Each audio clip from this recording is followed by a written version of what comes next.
Today we're here at the XL Yard in Seneca, South Carolina, part of Clemson's CSM program, to come help out with habitat. And what we're doing is building a tiny home for veterans, a place that they'll be able to rehabilitate.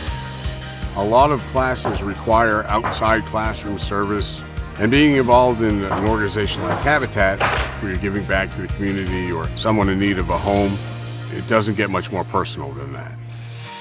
I feel as if veterans are kind of looked past after they get out of the service, so it's really giving them a place to go afterwards that is going to help them out.